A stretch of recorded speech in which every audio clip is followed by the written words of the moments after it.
जैसे कि हमारे भाई गांधी जी ने कहा कि मूलतः एक पार्टी हो चाहे एक सरकार हो, वो कोई व्यक्ति विशेष से ज्यादा जो है वो विचारधारा पर जो है वो चलती है। व्यक्ति तो आए हैं और आते भी होंगे, लेकिन ऐसी क्या बात है कि ये जो काल है ये एक इतना ऐतिहासिक काल है हमारे भारत की राजनीति में। 2014 के बाद राजनीति तो पहले भी होती थी, और देखिए एक वो समय था जब टीवी ऑन करो तो मतलब टेंशन, ये घोटाला, 2G स्कैम, कोयला स्कैम, चारा घोटाला, ऐसा लगता था कि जैसे ये सारे टूट पड़े हों देश को लूटने के लिए, एक से बढ़कर एक। पॉलिटिशियंस को इसलिए जाना जाता था क्योंकि आए दिन उनको जेल ले जाया जाता था, तो इसलिए उनके नाम जो है बड़े फेमस हो जाते थे, और पीछे से या तो अपनी पत्नी को या तो अपने बेटे को ये इसी तरह की कुर्सी देके वो लूट मचाया करते थे। वो वक्त था जब हमारे जैसे युवा जो हैं वो सोचते थे कि अगर वोटिंग का डे है तो घर पे बैठो चुपचाप, और राजनीति मतलब रंग दे बसंती जैसी फिल्में आती थी। ऐसा मन करता था, करप्शन से पीड़ित हर युवा ये सोचता था कि क्या कर दें राजनेताओं को। और जहां मैंने कहा कि वोट भी देने के लिए हम जाना पसंद नहीं करते थे, वो आज ये दिन है कि ये इस विचारधारा में हम भी, ये जो लहर चली है, चाहे वो RSS की विचारधारा कह लीजिए या सनातनी, या जैसे गांधी जी ने कहा कि भारतीयता की विचारधारा मूलतः है तो भारतीयता ही वो, एंटी वेस्टर्नाइजेशन, ये जो विचारधारा चली, इसकी जो लहर चली है, लेकिन वो जो नेतृत्व है वो भी महत्व रखता है। आज प्रधानमंत्री जी इतने प्रभावशाली क्यों हैं? क्योंकि वो कहते हैं ना, वॉकिंग द टॉक, जैसी कथनी वैसी करनी, जैसा वचन क्रम और मन सब एक। तो देखिए वो आज सारे विश्व के लिए कितना बड़ा एक उदाहरण बन के आए हैं, उभरे हैं। हम सब युवाओं के लिए वो कितनी बड़ी एक प्रेरणा का स्रोत है। और हम सोचते हैं, कभी थक जाते तो सोचते हैं देखो मोदी जी कैसे लगे। कभी हमारे मन में इस तरह से विचार कोई आता है तो लगता है कि नहीं, मोदी जी क्या करते इस स्थिति में। तो वो आज हमारे लिए एक प्रेरणा का स्रोत बने हुए हैं। आज जब मैं संसद भवन में बैठती हूँ तो इस ऐतिहासिक काल में भी ज्यादा पुरानी बातें तो खैर सबको पता है। आप सब कोई असाधारण लोग नहीं है, आप हमारी पार्टी के कार्यकर्ता हैं, आपको सबको पता है कि चाहे 370 धारा हटाई हो या CA लाया हो या ट्रिपल तलाक लाया हो, डिमोनेटाइजेशन की जो भी, ये कितने ऐतिहासिक काम है जो कोई नहीं कर पाया। राम मंदिर कोई हाथ नहीं लगा पाया, और ये हमारे प्रधानमंत्री जी ने करके दिखाया। इसी हफ्ते की मैं आपको बात बताती हूँ, पिछले हफ्ते की। हम संसद भवन में वक्फ बोर्ड पर जो है वो बिल पारित हो रहा है, और अमित शाह जी जो है वो पूरे बिल को जो है वो उसका बता रहे हैं, विवरण कर रहे हैं। और सामने ऑपोजिशन वाले जो है उनका शुरू हो गया, क्योंकि अब तर्क से तो वो जीत नहीं सकते कि भाई एक वक्त था जब हमारा देश आजाद हुआ था तो भारत से जो मुसलमान पाकिस्तान गए, उन्होंने अपनी जो जमीनें थी वो वक्फ बोर्ड में डाल दी सबने। देखो इनके संगठन, देखो इनका पूरा ये संगठित रहते हैं। और जो पाकिस्तान से जो हिंदू यहाँ आए, उनकी जमीनें जो है पाकिस्तानी गवर्नमेंट ने ले ली। और अब वक्फ के पास इतनी जमीन थी कि न जाने कितने पाकिस्तान बन सके।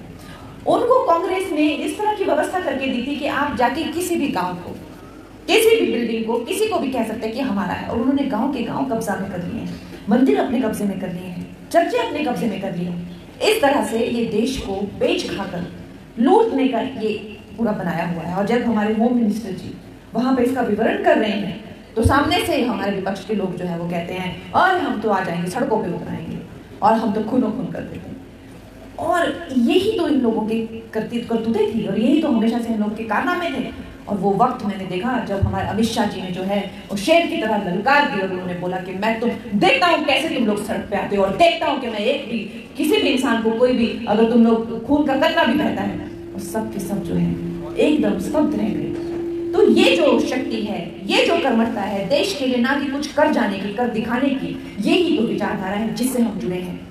हर तरीके की कूटनीति, हर तरीके की राजनीति, और इनको कैसे सेट करके रखना है, वो भी जो है हमारी जो भारतीय जनता पार्टी की लीडरशिप है वो अच्छे से समझती है। नहीं तो हमें डरा कर रखना, धमका कर रखना, हम खुद को हिंदू राष्ट्र नहीं कह सकते, हम पूजा नहीं कर सकते, हम मंदिर नहीं मांग सकते, जैसे मालूम नहीं पता नहीं क्या पाप हो गया है।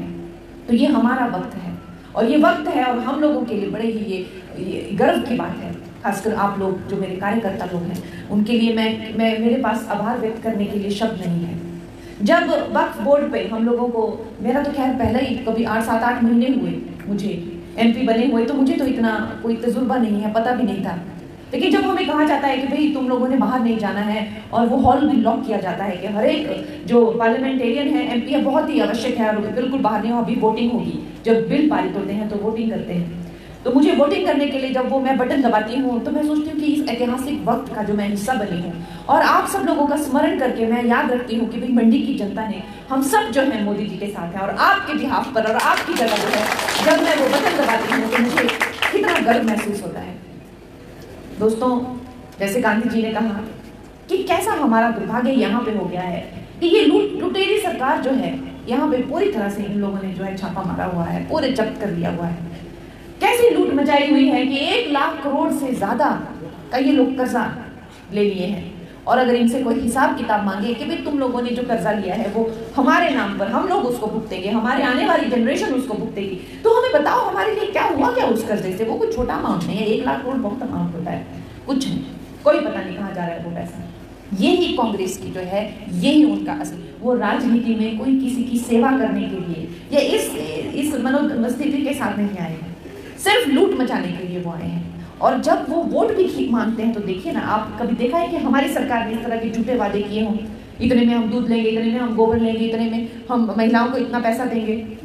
इस वक्त पे जो है, अगर मैं अपने कार्यालय में बैठती हूँ भामले, जैसे आपको पता है भामले मेरा घर है, उठी मेरा कार्यालय भी है, तो तू हम यही करना होती बता आज के लिए जाऊँ उठी बैठूँ तो सारा दिन बेचारे वही लोग जो विधवाएं हैं, जो बेचारे स्पेशली एबल्ड हैं, उनकी तनख्वाहें रोकी हुई है, कोई उनको पैसा नहीं मिल रहा। वो लोग बिल्कुल जो है हर तरीके से बिखर चुके हैं और इतना दुख होता है देख के कि ये इन्होंने दुर्दशा कर दी है, पूरे क्षेत्र की जो है बुरी हाल है। दोस्तों, ये हमारे पास भारतवर्ष के नागरिक होने के नाते हमारे पास ये एक सुनहरा मौका है कि हम लोग जो हैं, हमारे पास जो प्रतिनिधित्व है, ये कई सदियों में इससे पहले ऐसे नेता नहीं आए। नेता थे हमारे पास, मैं ये कहती हूँ कि सिर्फ सच्चे होना, ईमानदार होना, कर्मठ होना ये काफी नहीं है। जब प्रधानमंत्री पार्लियामेंट में आते हैं तो ऐसा लगता है कोई दिव्य शक्ति उनके साथ में चलती है, कुछ ना कुछ तो उनको कोई ना कोई दैविक शक्तियां जो है उनके साथ हैं, इस बात को झुटलाया नहीं जा सकता।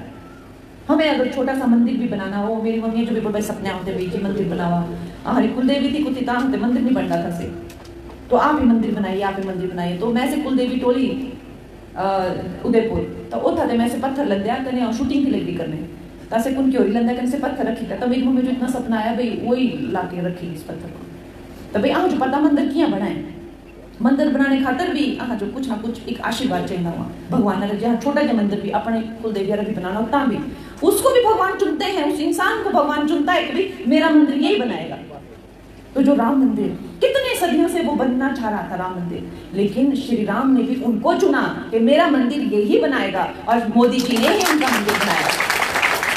तो वो कोई साधारण व्यक्तित्व नहीं है, ये हमारा समय है। और ये जो कहते हैं कि यही समय है, सही समय है, सही मायनों में इसकी बात हमें समझनी है कि यही समय है। अगर हम अभी नहीं कर पाएंगे तो कभी भी नहीं कर पाएंगे। ये समय है, हम सबको एक साथ आना है और अब की बात जो है, चाहे 27 में जब भी चुनाव यहाँ पे होंगे, ऐसा इनका सुपड़ा साफ करना है कि हम लोगों को कांग्रेस की तो यहाँ पे शक्ल नहीं दिखनी चाहिए, बिल्कुल कांग्रेस को यहाँ पे नहीं दिखनी चाहिए। ऐसे गंदे लोग हैं, ऐसे गंदे इनकी विचारधारा है।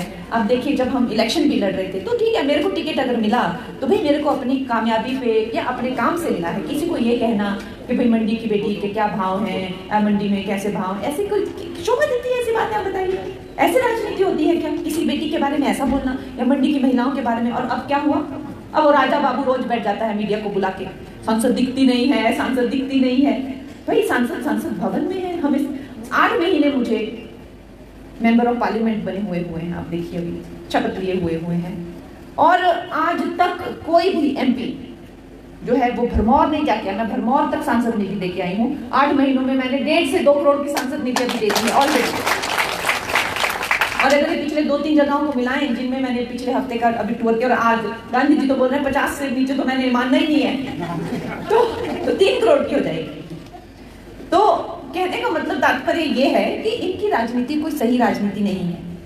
ये लोग जो है बड़े ही द्वेषी लोग हैं, ईर्ष्या करने वाले लोग हैं, और बड़े ही जिसे कहते हैं कि कोई हमारे आरएसएस की तरह थोड़ा इनके कोई सिद्धांत है या प्रिंसिपल, कुछ नहीं। बस इनको पता है कि चोर चोर चोर मौसेरे भाई, बस यही इनकी फ्रेंडशिप है।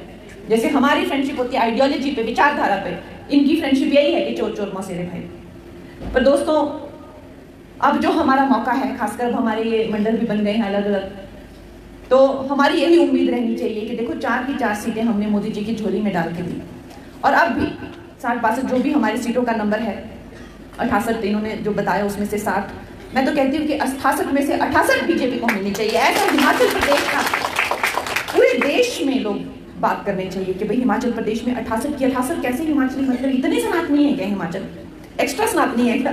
ऐसे लोग बात कर रहे हैं। हम लोग भी सोचते हैं मध्य प्रदेश में सबकी सब एमपी की सीटें आएंगी तो हमें लगता है सारा मध्य प्रदेश सनातनी है, मतलब ऐसी हमारी सोच बनती है। और अच्छा हम लोग उनके बारे में सोचते हैं, मतलब पढ़े लिखे, बड़े ही संस्कारी और बड़े ही हिंदुत्व को मानने वाले और इस तरह के लोग हैं, आदर्शवादी लोग हैं, ये हमें लगता है जब हम सोचते हैं मध्य प्रदेश के बारे में, ऐसी स्टेट्स जो कि 100% पूरी परफॉर्मेंस देती है। तो दोस्तों वैसा ही हमने भी करना है। बाकी सांसद दीदी की जहाँ बात है, हमारे हाथ में तो कुछ नहीं है, हम तो बस मोदी जी के और आप लोगों के डाकिया हैं। वो तो डीसी के पास आती है, वो डायरेक्ट जाती है। खैर मेरा तो इसको लेके भी एक शिकायत है कि अक्सर एक एमपी के पास 5 से 6 विधानसभाएं होती हैं, हमारे पास 17 विधानसभाएं हैं। इंडिया का सबसे बड़ा एरिया है, मात्र 5 करोड़ में से हर एक विधानसभा को 20-25 लाख मिलते हैं। अब वो तो एक तरह से देखा जाए तो मजाक ही है, मैं सच बताऊं तो, बट ठीक है। गांधी जी ने कहा कि आप 50 लाख यहाँ पे दीजिए, तो मेरा तो बोला मेरा तो घरा अंगनारी गली मेरी तो मैं तो कोई कमी नहीं, पर उससे ज़्यादा बढ़कर मैं ये चाहूँगी कि सांसद निधि तो खैर है ही एक विषय, लेकिन उससे ज़्यादा तो यहाँ डेवलपमेंट के काम हैं, जो हमें यहाँ पे इंफ्रास्ट्रक्चर के काम है, केंद्रीय विद्यालय के काम है, या आपने जो मुझे आदेश दिए हैं वो आप मुझे वो काम पे लगाइए। और मेरे लिए बड़ा ही सौभाग्य है कि मैं जो मिट्टी से मैं पली बड़ी हूँ, जहाँ पे मैं पैदा हुई हूँ, वो वैसे ही मेरी मातृभूमि की मुझे सेवा करने का मौका मिल रहा है। और आप लोग सब यहाँ पे आए, और सब कार्यकर्ताओं से मेरे यही निवेदन है कि ये जो समय है, हमें इस समय का जो महत्व समझना है और पूरी तरीके से हर हिमाचल वासी को हमें जागरूक करना है। और अब जो है यहाँ पे भगवा लहराएंगे और मोदी लहर पूरी तरह से चलाएंगे। जय हिंद, जय भारत।